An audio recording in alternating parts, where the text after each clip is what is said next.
Hello and welcome to Audiobook Connection, behind the scenes with the creative teams.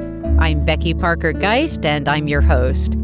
Audiobook Connection is your place to learn about the audiobook creative process and for authors to learn valuable tips on producing and marketing your audiobooks.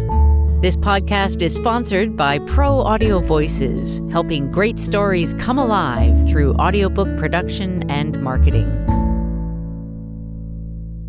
Today we're going to talk about some of the snags or the potholes in the do-it-yourself road in the audiobook production world.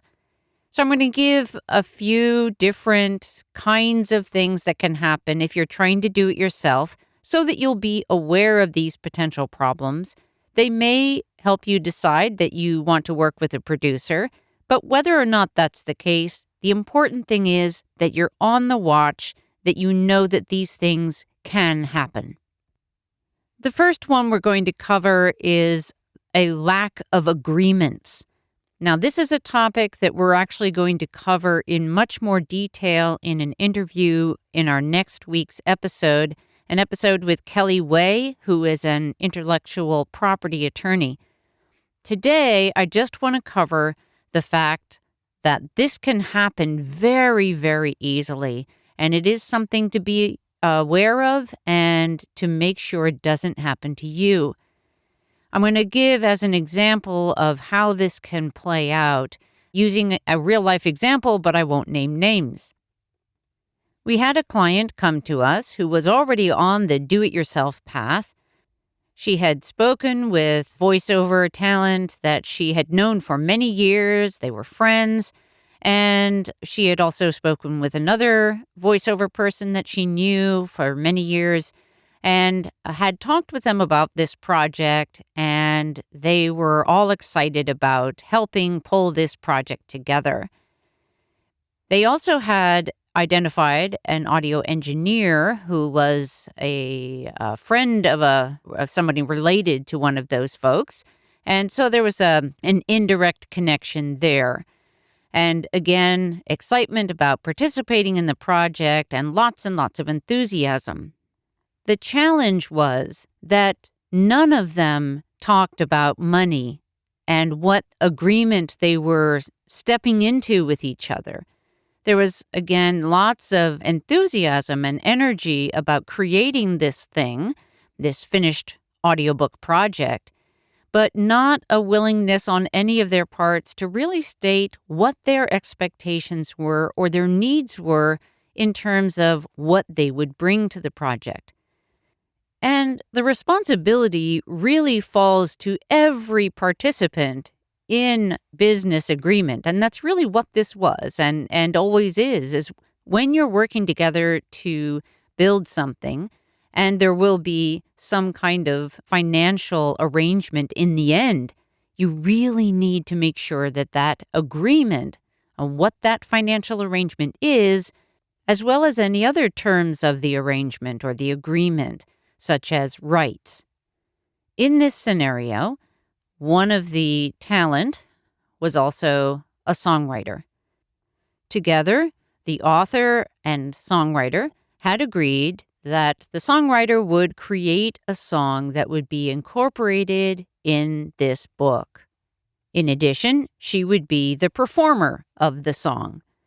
There may have been some discussion about whether there was going to be some kind of mix, some kind of orchestration that would be developed as part of it, and that parts of that orchestration could be used in different ways throughout the book. They had discussed, at least to some degree, who would own the rights to the song. But what was not discussed by any member of this team that was pulled together was money. How much of it, who was getting what expenses would be covered, and so on. At the point in the process where the author started to feel a little overwhelmed by the project, the management of the project, the scope, she reached out to our team for some support with that. As soon as we realized that all of this conversation, this team coming together, had happened without any clear expectations about money, we stepped in to try to rectify that situation. This also came up at a point where the author was starting to get requests from the members of her team for her to reimburse certain expenses. That also was starting to feel a little overwhelming, and I think she was starting to recognize that she was ending up a little bit like a bankrolling project when she did not have a huge budget to approve every expense. There wasn't clarity about what the expectations were, and there were friendships involved, so that made it especially touchy. And probably also made it feel like in the beginning that it didn't matter that they talk about the money so much, that they would all just work it out. This is one of the problems with not having agreements in the beginning, is that oftentimes, while things can just work out if things are simple enough and everyone is at least clear on what the expectation is around time and what they're putting into it, and that they've communicated about that, then it can work out. But it can often not work out. And do you really want to put your friendships on the line and at risk in this kind of scenario? And the only reason I say that you're putting your friendships at risk is because what can happen is when you get down to finally getting around to the money talk, the differences in people's expectations can cause friction. If everyone has already put in the work, then there's much more at stake. If you talk about money at the beginning, then you can, even if it's hard, and many people have a hard time talking about money, I totally understand that. It can be a really sensitive subject, especially in this culture in the United States where we've kind of been taught that you just don't talk about money unless you're in a business context. Well, this is where one of the disconnects happens, I think, is that we imagine it, we see it as a creative process, but not necessarily a business context. And many creatives would really rather not talk about money. It's hard enough without talking about money, right? So as an author, as somebody who's managing your own project, you really need to bring that forward and make sure everyone is okay with the arrangement. And that can be negotiated, but make sure that you have a written agreement. One of the important reasons for having a written agreement and not just a conversation about it, just think about how many times you've had a conversation with someone and you both remember the conversation very differently. That can happen so easily in scenarios like this. The reason for writing it down is really to make sure that you all have the same understanding. It's not because you don't trust the other people or you think they won't trust you. It's really just about making sure that you're hearing each other and understanding each other, and that you're all working on the same page. Coming back to our example, and what happened is that when we stepped in and using and knowing the industry standards, we stepped in to say, well, this is what we would expect based on those standards. And even though we had actually inquired of each member of the team to tell us what their expectations in terms of time and money were, none of them responded. And so we were left with this gap of information. And so we put something forward based on industry standards. The result was that each of those team members went running back to the author, apparently unhappy about the offer that was put forward. Their expectation, apparently, although they had never voiced it, their expectation was something quite different from what the author was expecting to have to pay for. And I want to use this moment to highlight one of the next snags in doing your own project management. If you don't know what industry standards are, then coming up with these agreements with the people that you're going to be working with is much more challenging. So if you are going to do it yourself, manage your own project, please gather some information, learn about what the industry standards are, so that as you're building your team, you're going to know what they are so you can make appropriate offers and not have people take advantage of your lack of knowledge. Another kind of snag, another scenario that we've seen, we had an author come to us who had already cast the voice for her project, and she had done it through, I think it was like Voices 123 or something like that, one of the voiceover websites. She'd found the voice, she'd hired the person, they had recorded the audio, and they were still fairly new at audio recording, or at least recording for audiobooks. And in this scenario, the author was asking for some changes from the narrator, and the narrator didn't really know how to implement those changes, and so was trying to get the author to provide some direction, like a true director for theater or film. Well, this is not something that the author was experienced with, and so it made her really uncomfortable trying to fill a role that she was not prepared to fill. When she came to us, she came with the finished audio already done. We were going to be adding in sound effects and music and expanding it into something much more robust for this children's book project. And what ended up happening was that because she had not made the best selection of the voice in the first place, we ended up to where it really wasn't quite fitting. It wasn't giving her what she really wanted. And so when she told me that there was another voice that she had strongly considered, and then she went with this first one, when I listened to those two, it was very clear to me that she should have hired the other one, but it hadn't been clear to her.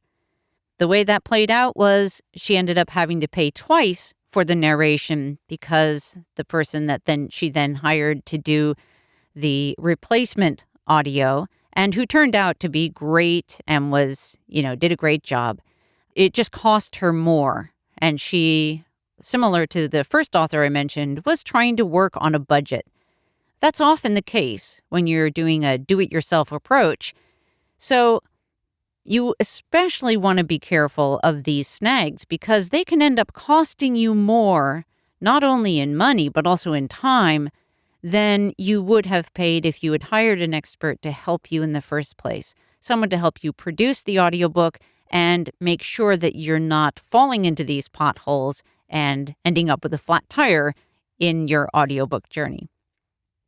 Let's take a short break, and we'll come right back. There is nothing like a great book to transport you to new worlds. Here at Pro Audio Voices, we love working on projects that transport the listener. We pay attention to the details, like making sure we have actors that can clearly differentiate the character voices, making for a great listening experience. If you have a book that you would like to get into audio, and you're looking for a team with a personalized approach, Pro Audio Voices might be just the right fit.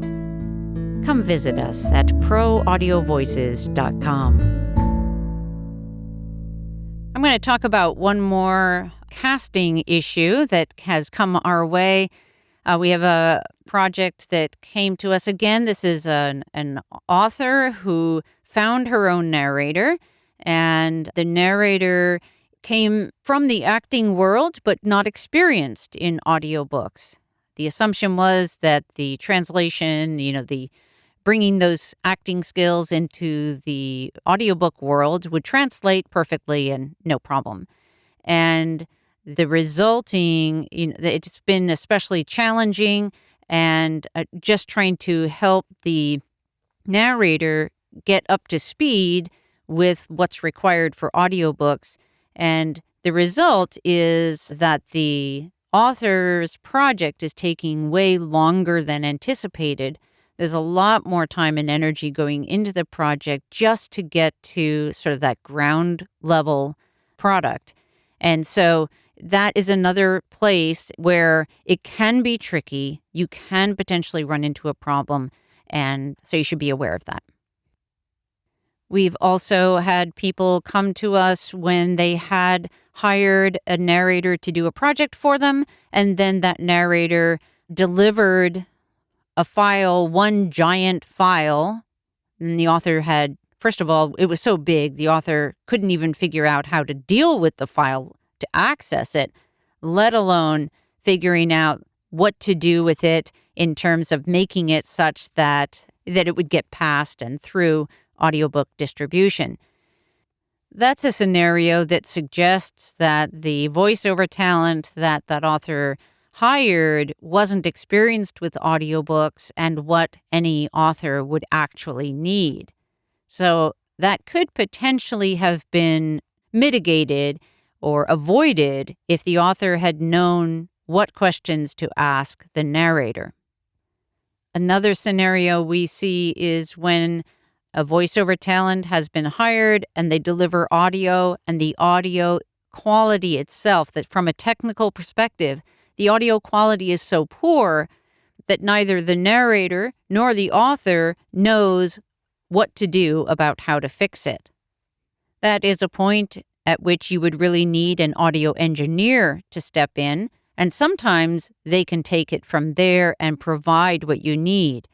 But depending on what the narrator has provided, that's not necessarily the case. There are audio recordings that are so poor in audio quality from the recording itself that they just can't be fixed to be usable for audiobooks.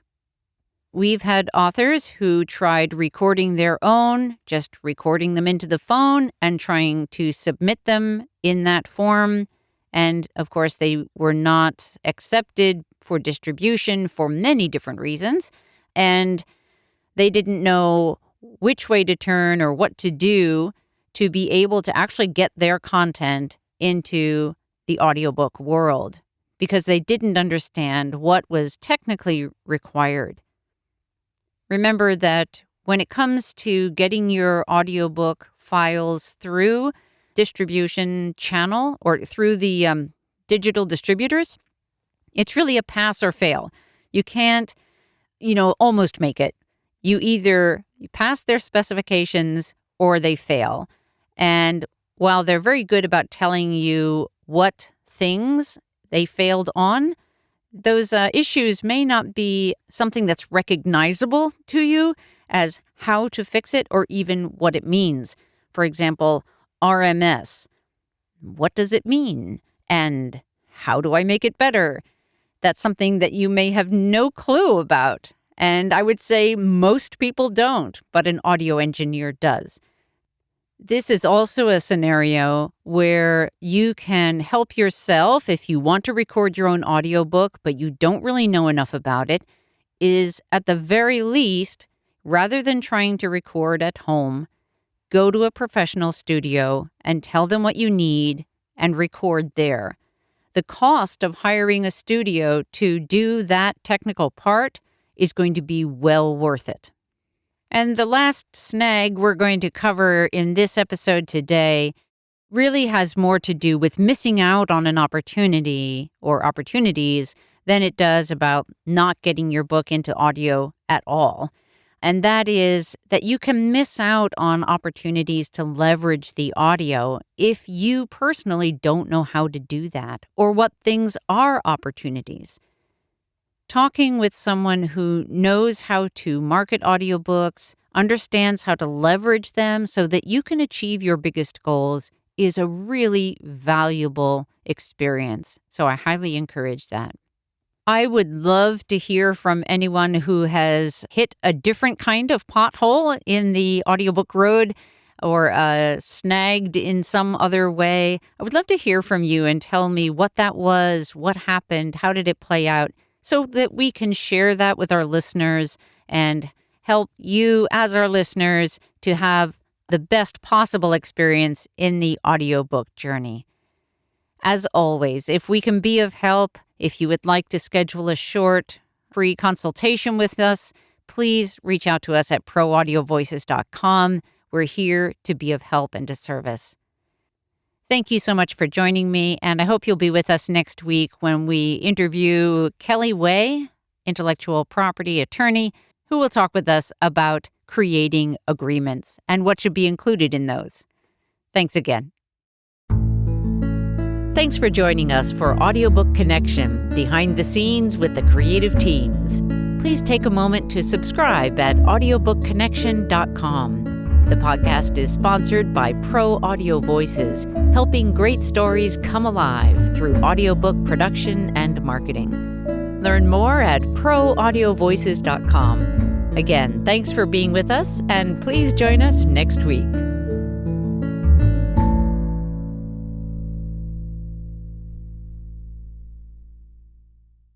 This podcast is a part of the C-Suite Radio Network.